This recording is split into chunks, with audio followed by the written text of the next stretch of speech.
Well, I'm sure I'll have more to say. I don't think I have a comprehensive presentation for you, but obviously I had the opportunity to talk to many of my teams yesterday and let them know that our expectation is that we will finish strong. We will continue to think big. We will continue to tackle the tough challenges of the district. We will look at our own agenda, the things that I have promised. I will assess where we are with those, and I will take them as far as I can. And I think I'll be able to finish most of them. Okay. Of course, in your letter, you outline numerous accomplishments, but there are still sentiments among marginalized DC residents that you may not have done enough for them. You may have done more for developers, landlords, people of that ilk. What is your message to them as far as your record as a mayor?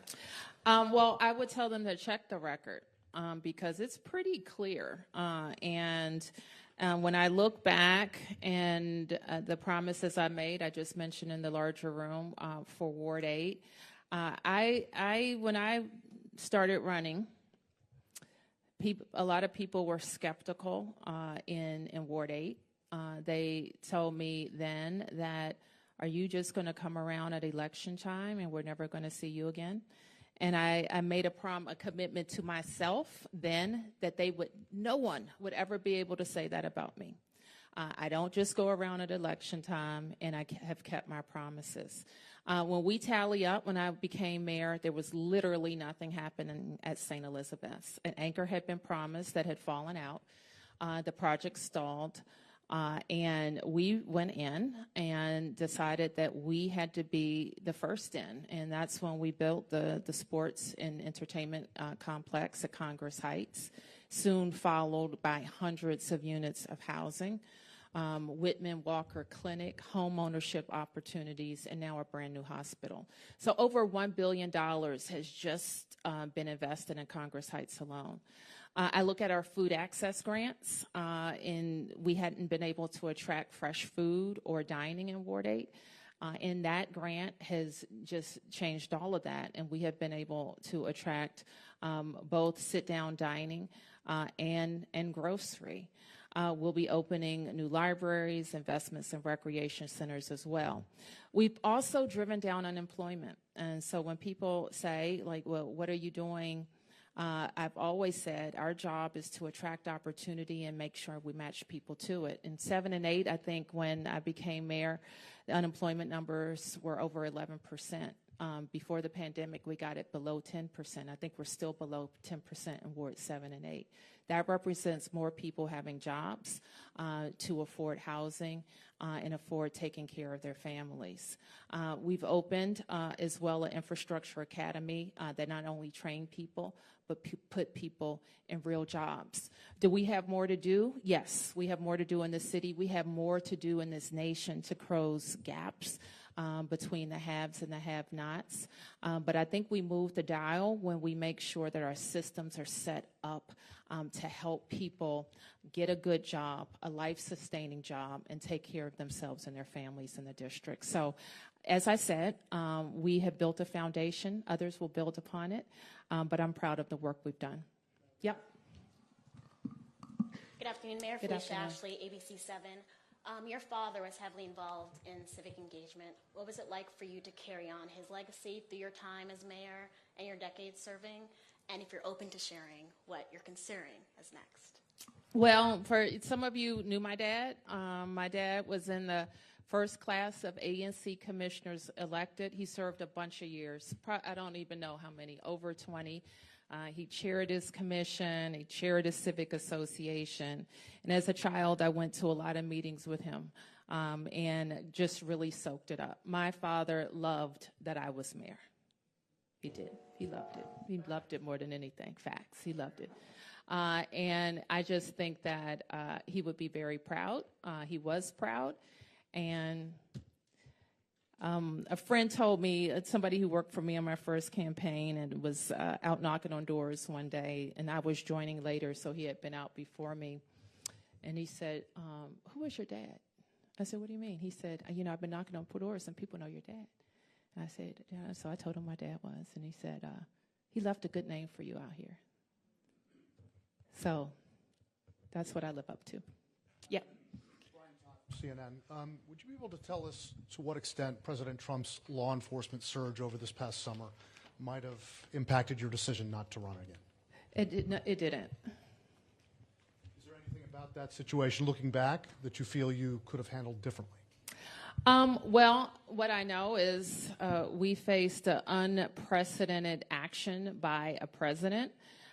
We laid out a way to get out of it, and we got out of it. Yep. Thank you, Mayor. Gary Grumbach with NBC News. You've mentioned that you've never lost an election. Do you have any interest in running for elected office again, or does your time in elected office end when this job ends? I think 20 years is a long time to get elected. I've won a bunch of elections.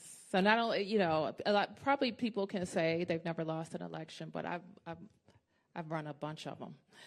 So I had 2 campaigns as an ANC commissioner, unchallenged. What do you call it when nobody runs against you? Unopposed. Those were good campaigns. And I consider all of my elections since then to be tough ones. And I have had the strategy that I learned from my mentor, Adrian Fenty, to knock on every door, start early, and ask people and share your vision with people. And so, what was the end of that question? We won't see you on any elected office ever again? I have the best job in Washington. I'm the mayor of my hometown, so I'll leave it at that. Now, if we become a state, maybe I'll come back and run for governor. When we become a state. Yes. Mayor Bowser. Janae Delaxios. So you made this announcement that a lot of people are waiting. Do you feel at peace? How do you feel today? I feel fantastic. Listen, it's hard to walk away from it, and I think I mentioned this, from a job that you love.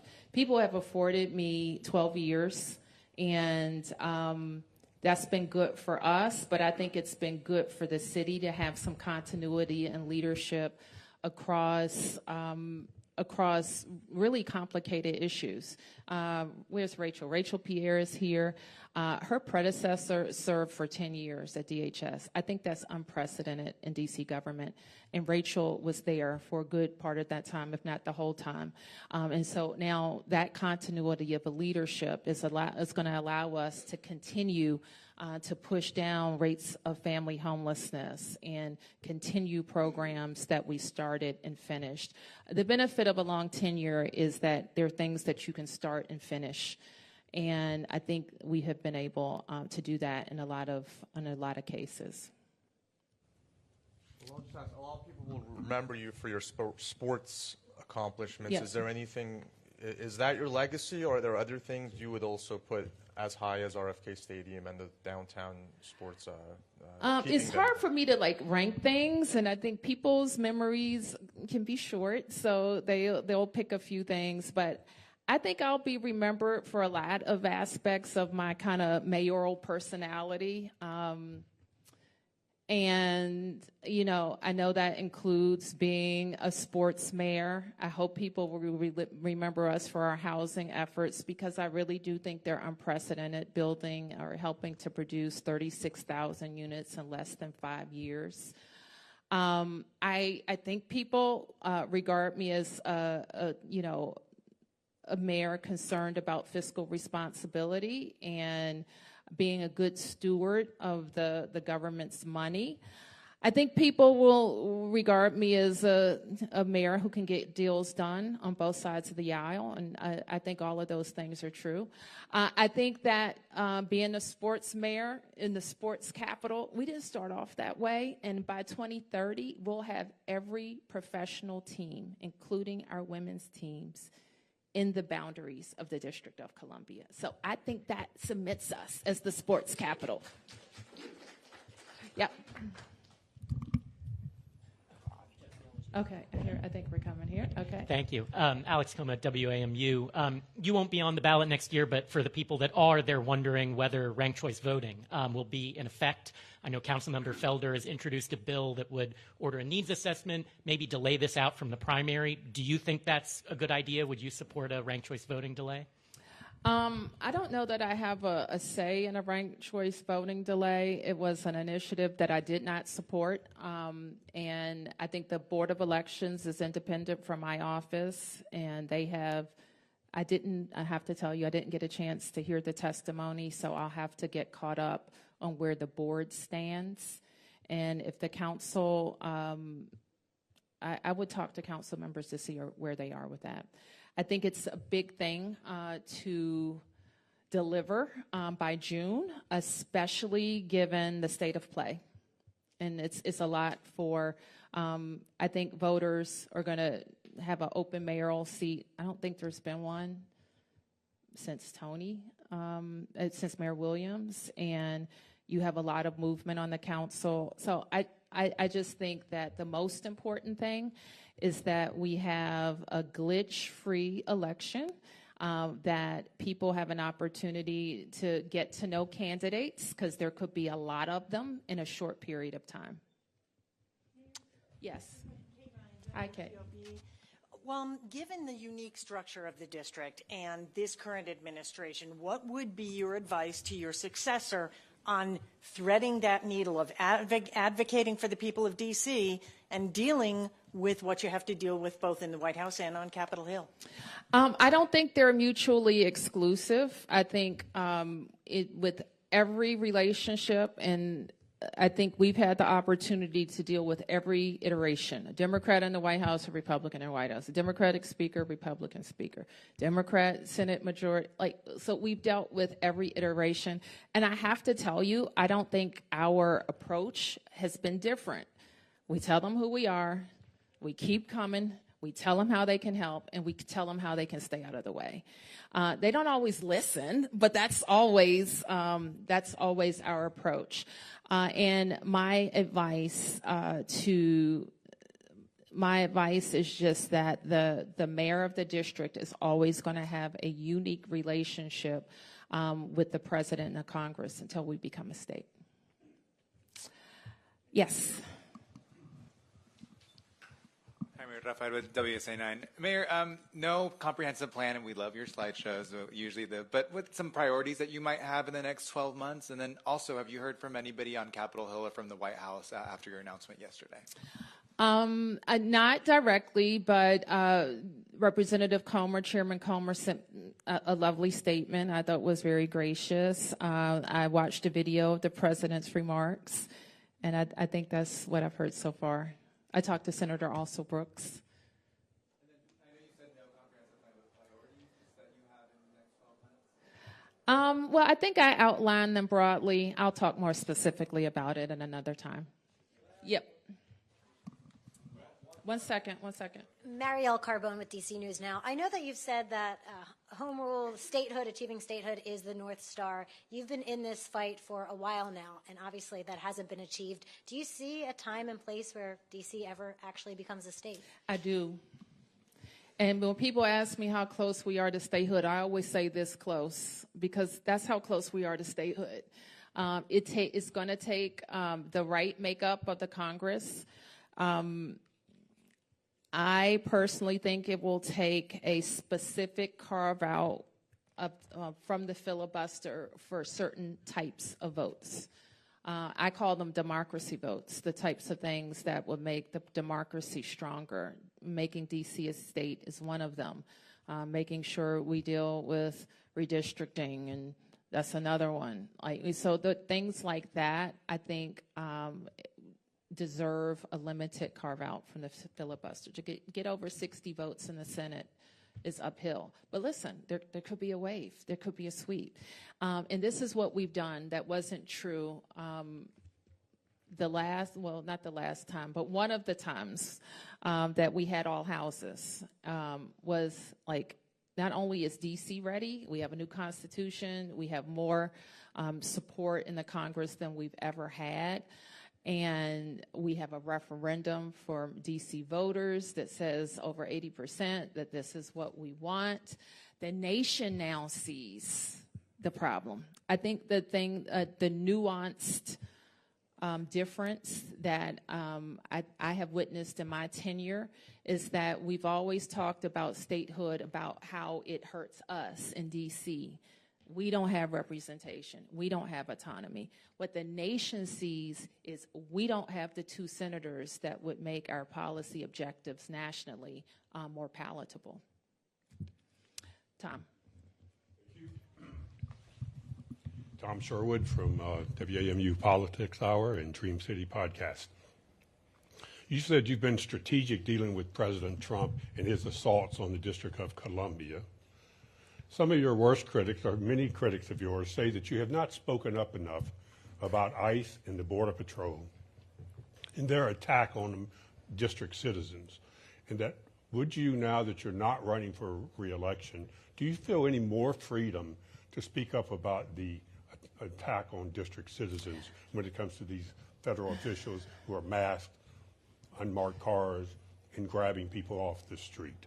I am free. You're looking at a free woman. I've always been free. I was born free. More free. Okay, so let me be clear about that. I am free. So the choices I make are not mistakes. I make them for a reason. And the choices I have made, I stand behind. What I really wish I had been very clear about, because I know people don't always read the details, is making very clear that our use of federal agents is not new. You know that. We have federal agents in the district all the time. And our emphasis on working with DOJ agencies was clear from the beginning. In immigration enforcement, it's never been our job. And so making clear that we don't do immigration enforcement and making that more clear in our mayor's order maybe would have helped a perception of federal agents working in D.C. as federal agents always have. I have a follow-up question. You've been in office now 11 years as mayor, and you have one more year. Almost, yeah. When is the last time you drove a vehicle? I drive all the time. Don't tell my officers. You have, well, that might be the news. You own a car? Of course. I own the same car. So I have a 2010 that I bought in 2009, and I plan to have it another 10 years. No. Yes, no, but I have a car. I can drive. Yes. Mayor Bowser, thank you for doing this. Nicole Scango at CBS News. You still have over a year to go, but what do you plan to do when you leave office in January 2027? And what are you most looking forward to doing when you're out of office? And will you endorse a candidate to succeed you? I will explore many wonderful opportunities, I'm sure. That's the answer to your first question. What was the second question? What candidate do you think Washington, D.C. needs either to build on your legacy or to go in a new direction moving forward? This is what I know, that D.C. residents are going to decide, and they may or may not care what I say. I think there is a lot of belief that endorsements make a huge difference in races, and the last person who had the strongest coattails in D.C. was Marion Barry. And so that's not to say, and I said to the Post earlier, I'm a taxpayer. I'm a lifelong Washingtonian. I have a kid in school, and I vote. So I am going to be watching, and I do have a unique perspective. I've had this job 12 years. I was on the council for 8 years. And I firmly believe that the next mayor has to convince D.C. voters that they will protect home rule. I firmly believe that our trajectory with our schools has to be maintained, and mayoral control and council accountability has brought us a long way. And I know we have to grow our economy. We can't be a city that people will leave. And we have to continue to attract good-paying jobs to attract the jobs we could lose. All right, I'm going to take a couple more here and then here. Hi, Mayor Bowser. Bob Barnard with Fox 5. You've got a year to go, but is there anything, any case that will stay with you, that will nag with you, that you are not able to? Chuck Ramsey, when he left the police force, said there was a murder case of a child that he wasn't able to solve. Anything as you leave that you're going to wish had been resolved under your watch? Well, I have 13 months to resolve it, so I won't say. I'll keep. I'm sure there are going to be a lot of things, but in 12 years, in thousands upon thousands of decisions, I kind of wouldn't reduce our service to the one that got away. I'd rather focus on all the ones that landed just right. Yes. Mayor, Rebecca with 7 News. Are you doing any succession planning during your last year to help whoever steps in next? We will have a strong transition. I pride myself in like being the best, so we want to have the best transition. That's what we want to do. And, some of that, I don't know how exactly it will roll out, but I expect to deliver, great plans, qualified staff that could stay or go. Depending on who the mayor is. But this is, you didn't ask me this specifically, but I will say, and sometimes when people ask me what's my advice for the next mayor, not just here, but any mayor, and this is one thing I learned in my transition. I had, at the time, Democratic nominees usually went on to become the mayor, and that's been the case. I had a competitive general election back in 2014, if some of you don't remember. David Catania ran against me. And I couldn't go from the primary to planning the government. I had to go from the primary to making sure I beat David Catania, who was a formidable opponent. And so by the time the general election came in November, I think I had 54 days after I won to set up the government. And it became really clear to me that everybody didn't have to go. And I knew the directors because I was on the council for 8 years. I had a sense of who I didn't think was in kind of my mold of doing the work. And I just decided, and I had this conversation with Mayor Gray, that I would do everything possible to be fair to the outgoing cabinet members. If I knew like I was going in a different direction, I'd be upfront and direct. But some people I wanted to look at a little bit longer. And I think they wanted to look at me a little bit longer. So some people stayed on a little bit longer before they went on to their next things. But I also had the time, and I believe this very firmly, I only hire people when I have the right person. I don't try to speed it up. I don't try to let you all pressure me into naming somebody. When I'm not ready to name somebody, I hire somebody when I have the right person.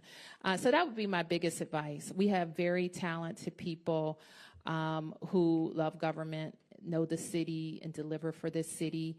And my message to them was just do your job. Don't do politics. That's my job. You do your job. And if you want to stay on, I think you'll have a shot. And if you want to move on, you're going to have great opportunities. There is a question of whether Delegate Eleanor Holmes Norton will run for re-election. Either way, is that a seat you're interested in? It is not. Let me be clear. I will not be running for that seat. And why is that? I don't want to. Elaborate on why, or? I don't want to be in the Congress. Okay. Did you get a question? Okay, your question. Beatrice Peterson, ABC News. Thank you, Beatrice. Thank you. You are the longest-serving black mayor in a major city, and you decided to say that you wanted to pass the baton. Can you tell us a little bit about that decision? Was it a singular moment? Was it cumulative? And Thanksgiving is tomorrow. What are you thankful for? Honestly, I'm kind of shocked that people thought I was going to run for a fourth term. When I ran, I think it was Tom Sherwood. When I ran for a third term, you know what everybody said then? Tom, what did you say? Am I part of this news? Yes. That third terms don't turn out though. Third terms are hard. So everybody said third terms are hard. And my answer was always, well, first terms are hard, second terms are hard, all terms are hard. But it is, in some ways, a fourth term is kind of gratuitous to me. That we set out a big agenda, we delivered on it, and the ability to keep winning, it gets harder and harder. That doesn't mean that I didn't weigh it seriously, because I love my job. I love this city. I know I can do the job. But I also know voters start taking a hard look and saying, you know, we like you, we love you, but who's next? So I do politics. I'm a politician, so I always worry about that. And I'm proud of what we've done, and it's time. I'm thankful for my health and for my family and for a great, great team of people that have supported me all along this journey, inside the government and outside the government. I saw some folks out there from Riggs Park. I told you about my unopposed elections, but it was the people of Riggs Park who trusted me and believed in me first. When they allowed me to be ANC commissioner, and then the people of Ward 4, and then the people across all 8 wards. I'm grateful. Martin, I think you're going, and Jenny, then we're going to wrap up. Thanks, Mayor. Martin Ostermuel from the 51st. So you mentioned that you've been in D.C. politics for 20 years at every level that the D.C. government has to offer, short of the State Board of Education, I suppose. Is there anything in those 20 years, for better or for worse, that has changed in D.C. politics? Like the good things, the bad things, anything notable to you that has changed about how D.C. politics works, how it's run, how people kind of participate or partake in it? Everything has changed. Details, please. A lot has changed. Let me put it that way.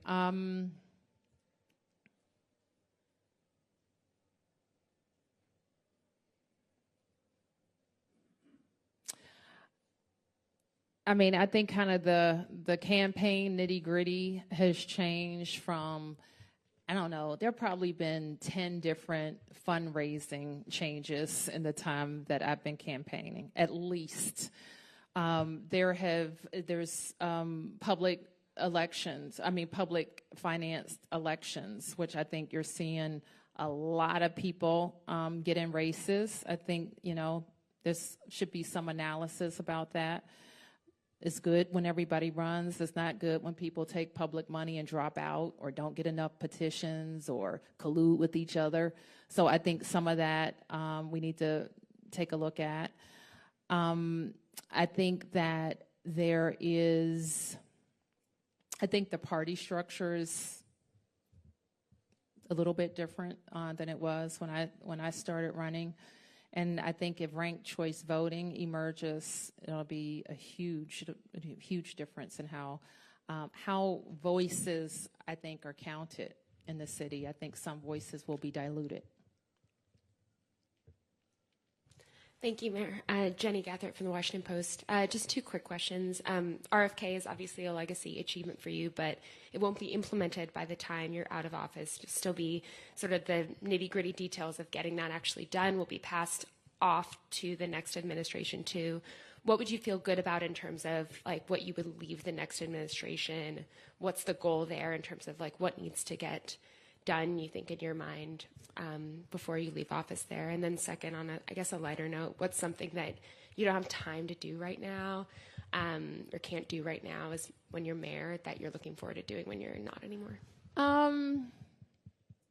I think that we will have a schedule in place that makes RFK unassailable. That's my plan.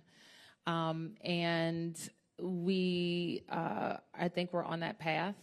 I think the team has been working diligently. Even before there was a final vote, they felt strongly that they had to risk, put some of their investment at risk to even get started with the planning. And that has proven to be a good decision. So I think that, we obviously have the inside government nitty-gritty to work on with them. They're good partners, and we're at the table with them. And I like the structure that I've set up just to focus on those that day one delivery. So I feel pretty good about that. What do I don't really know what I'm missing, actually, because over the years my life is all mixed up, around what I do. I know one thing that I see a lot of people doing that I don't do. They go to these boozy brunches on Sunday for 4 hours. I don't think I've ever done that. I want to do that. I want to go to a boozy brunch. Thank you, everybody. If you like this video, then like, share and subscribe to ET Now World.